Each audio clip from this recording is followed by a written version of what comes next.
ఇదే RTV app వార్తల్ని క్షణాల్లో చదివే అవకాశం ఉంటుంది. ఒక న్యూస్ పేపర్, ఒక టెలివిజన్ ఛానల్ మీ చేతుల్లో ఎప్పుడూ ఉంటాయి. ఒకరేమో ప్రస్తుతం ఎమ్మెల్యే కరీంనగర్ జిల్లా కాంగ్రెస్ కమిటీ అధ్యక్షునిగా ఉన్నారు, ఆయన డాక్టర్ కవంపల్లి సత్యనారాయణ. మరొకరేమో రస్మై బాలకిషన్ మాజీ ఎమ్మెల్యే. ఇద్దరి మధ్యలో మాటల యుద్ధం నడుస్తుంది. ఆరోపణలు ప్రత్యారోపణలు చేసుకున్నటువంటి నేపథ్యంలో ఒక్కసారిగా ఉద్రిక్త పరిస్థితులు మానకొండ నియోజకవర్గంలో తలెత్తాయి.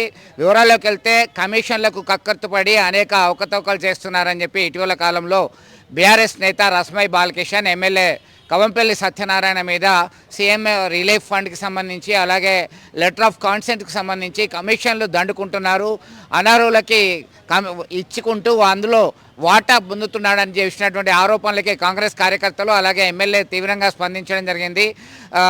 సిద్దిపేట జిల్లా బెజ్జంకి మండలం గుండారంలో ఉన్నటువంటి మాజీ ఎమ్మెల్యే రస్మై బాలకిషన్ ఫామ్ హౌస్ను ముట్టడించాలని 6 మండలాలకు సంబంధించినటువంటి కార్యకర్తలు తరలి వచ్చేటువంటి క్రమంలో పోలీసులు అడ్డుకున్నారు. చర్చలకు సిద్ధమా అంటే సిద్ధమా అని చెప్పేసి సవాళ్ళు ప్రతి సవాళ్ళు విసురుకున్నారు. అయితే పోలీసులు ఉద్రిక్త పరిస్థితిని కంట్రోల్ చేసే పనిలో ఉన్నారు. దీనిలో భాగంగా ఇరు వర్గాలకు చెందినటువంటి నేతలు స్పందించారు. ఒకవైపు వదిలిపెట్టే ప్రసక్తే లేదు, కమిషన్లకు కక్కుర్తి పడుతున్నావు ఎమ్మెల్యే ఖబర్దార్ అంటూ రస్మై బాలకిషన్ హెచ్చరికలు జారీ చేస్తున్నారు. మరొక వైపు కాంగ్రెస్ పార్టీ కార్యకర్తలు మాత్రం నీ సంగతి తేలుస్తాం, ప్రజల్లో పల్చన అయిపోయా, ఓడిపోయిన తర్వాత ఇవన్నీ ఎందుకు అని చెప్పేసి కాంగ్రెస్ కార్యకర్తలు నేతలు ప్రత్యారోపణ చేస్తున్నటువంటి పరిస్థితి. మొత్తం మీద అవినీతి అక్రమాలు చేశారా, జైలుకి వెళ్ళడం తప్పదా అంటే అవునను సమాధానం చెప్తున్నారు రస్మై బాలకిషన్. ఖచ్చితంగా ప్రజెంట్ ఎమ్మెల్యే జైలుకి వెళ్ళడం తప్పదు. మీనాక్షి నటరాజన్ కాంగ్రెస్ పార్టీ వ్యవహారాల ఇన్ఛార్జికి సైతం ఈయన చేసినటువంటి అక్రమాలపైన పూర్తి నివేదిక సమర్పించాము, మరింత సమాచారం ఇస్తామని చెప్పి రస్మై హెచ్చరికలు జారీ చేస్తున్నాడు. రస్మై, నీకు దమ్ము ధైర్యం ఉంటే బెజ్జంకి మండల కేంద్రానికి వచ్చి చర్చకు రావాలి అని చెప్పి కాంగ్రెస్ కార్యకర్తలు ప్రతి సవాల్ చేస్తున్నారు. ఇలాంటి పరిస్థితుల్లో ఒకవైపు మాటల యుద్ధం, ఆరోపణలు ప్రత్యారోపణల మధ్య ఈ కాంగ్రెస్ కార్యకర్తలు అలాగే బీఆర్ఎస్ కార్యకర్తలు సైతం ఘర్షణ పడాల్సినటువంటి పరిస్థితి ఒక్కసారిగా తలకెక్కించుకున్నటువంటి నేతలు కార్యకర్తలందరూ కూడా ఏం జరుగుతుందో అనే ఆందోళనలో ఉన్నటువంటి పరిస్థితి అయితే మానకొండ నియోజకవర్గంలో మనం గమనించవచ్చు. ఒక్కసారి చూద్దాం అక్కడ ఉన్నటువంటి పరిస్థితి ఏందో. బీఆర్ఎస్ పార్టీ కుటుంబ సభ్యులందరికీ ధన్యవాదాలు. ఈరోజు మరి గుండారంలో నేను మీ ధైర్యంతో, మీ అండదండలతోని, మీ శక్తితో నేను చాలా ధైర్యంగా ఉన్నా. నాకు ఎలాంటి ఇబ్బంది కూడా లేదు. కాబట్టి మీరు ఎవరు కూడా ఆందోళన పడవద్దని చెప్పేసి మీకు నేను విజ్ఞప్తి చేస్తా ఉన్నా. ముఖ్యంగా తెలంగాణ రాష్ట్ర సాధనలోనే కుడితొక్కడి సత్యరెండు రాజన ఓ రాజన ఎత్తుకో తెలంగాణ జెండా అంటూ 14 సంవత్సరాలు తెలంగాణ ఉద్యమాన్ని ప్రజలను చైతన్యపరిచినటువంటి బిడ్డ మీ రస్మై బిడ్డ. కాబట్టి ఏదో ఈ చిల్లర మల్లర బెదిరింపులకు నేను బెదిరిపోయేటని కాదు. నేను కమిషన్ల నారాయణ కవ్వంపల్లి గారికి సూటిగా ఒకటి చెప్తా ఉన్నా, ఈ చిల్లర మల్లర వ్యవహారం అనేది మానుకోమని చెప్తా ఉన్నా. ఇవల్ల నిన్ను, నీ అక్రమాలను, నీ సీఎం రిలీఫ్ ఫండ్ దొంగలను వెలికి తీసి ఇలా పోలీసులకు పట్టించినందుకు నన్ను చంపమని చెప్పేసి ఇవాళ 6 మండలాల కార్యకర్తలకు మీరంతా కదిలి రండి, గుండారం వెళ్లి రస్మై బాలకిషన్ ఇల్లును కాలబెట్టండి, రస్మై మీద రాళ్లతో దాడి చేసి చంపేయమని చెప్పేసి ఇవాళ నువ్వు ఉసిగొలుపుతూ నువ్వు పిలిపిరిచినావు చూడు. నిజంగా నాకు నవ్వొస్తా ఉన్నది. నారాయణ, రస్మై అనేటోడు ప్రాణాలకు భయపడేటోడు కాదు. ప్రాణం పోయినా పర్వాలేదు. ఒక ప్రతిపక్ష ఎమ్మెల్యేగా ప్రజల వైపు నిలబడతా నిన్ను ప్రశ్నిస్తూనే ఉంటా. ఇది కూడా నువ్వు గుర్తు పెట్టుకో. ఎందుకంటే ఇలా నీ అసమర్థతను చూసి ప్రజలందరూ అసహించుకుంటా ఉంటున్నారు. 18 రోజులుగా నిద్రాహారాలు మాని కన్నీళ్లతో కడుపు నింపుకొని మొత్తం అంతా కాల్వ కోసము పెద్దలింగాపూర్లో దీక్ష చేస్తున్నటువంటి మహిళలు ఏడుస్తా ఉంటే రంగు నీళ్లు చల్లుకుంటా ఇక్కడ ఎంజాయ్ చేసినటువంటి నీ పరిస్థితి చూసి కనీసం వాళ్ళ కాలువల నీళ్ళు ఇవ్వాలి కదా అని అడిగినందుకు నన్ను చంపమని చెప్తున్నావా?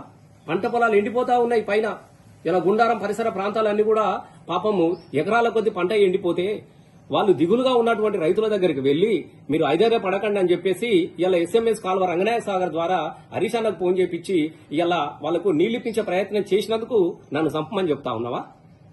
ఇలా నేనొకటి నేను సూటిగా అడుగుదాల్చుకున్నా. నువ్వు 14 సంవత్సరాలు తెలంగాణ ఉద్యమంలో ఉన్న బిడ్డగా చెప్తా ఉన్నా. నేను మళ్లీ చెప్తా ఉన్నా, నిన్ను చూసి చాలా మంది నేను అసెంబ్లీలో మాట్లాడిన మాటలకు నవ్వుకుంటా ఉంటున్నారు. నేను చాలా అసహించుకుంటా ఉంటున్నారు.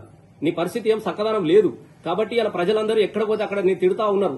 ఒక సావుకు లేదు, ఓ పెళ్లికి లేదు, ఓ దేనికి లేదు. ఏమైనా నీ అనుచరులకు వసూలు చేసుకొని కమిషన్లు తీసుకురాండ్రి, నాకు అప్పచెప్పండి అని చెప్పేసి ఇలా దీన్ని అడిగినందుకు ఇలా మొత్తం వేలాది మంది నీ కార్యకర్తల మాకు లేరా, నీది పిడికెడు నేను పుట్టాడు, ఒక్క రాయి నా మీద పడితే 1,00,000 రాళ్ళు నీ మీద పడతాయి మిస్టర్, గుర్తుపెట్టుకో. ఇలా పోలీసుల నిర్బంధాల మధ్యన నన్ను దిగ్బంధం చేసి నీకు రెడీగా పెట్టుకున్నా. నీ కాంగ్రెస్ ఇన్ఛార్జి మీనాక్షి నటరాజన్ గారికి నిన్ననే మెయిల్ పెట్టినాము, నీ అక్రమాల చిట్ట మొత్తం పెట్టినాం, వెళ్ళి చూసుకో. డిఐస్ గారికి వాళ్ళ పేర్లు కాకుండా ఇతరుల పేరు మీద డ్రా చేశారో, ఎక్కడెక్కడ డ్రా చేసిరో మేము ఆల్రెడీ మొత్తం కూడా లిస్టుతో సహా మేము అప్పచెప్పినాం. ఇలా నీకు మళ్లీ చెప్తా ఉన్నా, అనవసరంగా పాపం పనిచేసుకున్నటువంటి అమాయకమైనటువంటి నీ కార్యకర్తలు నువ్వు రెచ్చగొట్టి నువ్వేదో సునకానందం పొందుదా అన్నటువంటి ప్రయత్నంలో ఉన్నావు. నేను వాళ్ళకు కూడా చెప్తా ఉన్నా, మీకు నాకు సంబంధించినటువంటి ఇష్యూ కాదు, నేను దానికి నేను భయపడేటోడు కాదు. నీకే చెప్తా ఉన్నా, నీకు దమ్ముంటే చెప్పు, సింగిల్ గా వస్తా రస్మై బాలకృష్ణ, వేడికి రమ్మంటావో చెప్పు, నీ క్యాంపస్కి రావాలన్నా, నీ హైదరాబాద్కు రావాలన్నా, నువ్వు ఎక్కడ రమ్మంటావో చెప్పు, నేను వస్తా. అంతే తప్ప ఇలా పోలీసులకు ఒకవైపు కేసులు పెట్టించుకుంటా, సోషల్ మీడియాలో ఇష్టం ఉన్నటువంటి పోస్టులు పెట్టించుకుంటా నువ్వేదో చేస్తా అంటే మేము ఎట్టి పర్సనల్ ఇన్స్పెక్టర్ మళ్ళీ చెప్తా ఉన్నా, మిస్టర్ నారాయణ, నువ్వు సీఎం ఆఫ్ రిలీఫ్ ఫండ్ లో నువ్వు చేసినటువంటి దొంగ డ్రాలకు ఖచ్చితంగా మేము సమాచారంతో తీసుకొస్తాం, నువ్వు జైలుకు పోవడం కూడా ఖాయం. ఇది కూడా చెప్తా ఉన్నా, నేను నిరూపించడానికి నేను సిద్ధంగా ఉన్నా. నువ్వు ఎక్కడ రమ్మంటావో చెప్పు, కానీ ఈ పిచ్చి పిచ్చి ఆలోచనలు బంద్ చేసుకో. ఈ నేను మళ్ళీ చెప్తా ఉన్నా, ఈ బెదిరింపులకు, ఈ రౌడీజానికి, గుండాయిజానికి రస్మై బాలకృష్ణ భయపడ్డాడు. నేను ఇది మళ్ళీ చెప్తా ఉంటున్నా. నువ్వు ఒకసారి ఆలోచన చేసుకుని ఇట్లాంటి నువ్వు ఒక ప్రజాప్రతినిధిగా 5 సంవత్సరాలకు ఒక అవకాశం ఇచ్చినారు, ప్రజల అవసరాలను గుర్తుపెట్టుకో, వాళ్ళకు ఓదార్పునియ్యి, వాళ్ళకు భరోసానియ్యి. అట్లాంటిది విడిచిపెట్టి నువ్వేదో బెదిరింపులతోని ప్రతిపక్షాన్ని లేకుండా చేస్తా అని చెప్పేసి నువ్వు పగటి కళలు అంటున్నావు. నీ కళలు అవి నెరవేరవు, దీన్ని గుర్తుపెట్టుకో. రమ్మని సవాల్ విసరడం జరిగింది, కానీ ఇప్పటి వరకు కూడా రసమై బాలకిషన్ ఎలాంటి సవాలు స్వీకరించకుండా మరి ఇలా కనుచూపు మేరలో కనిపించకుండా వెళ్లడం జరిగింది.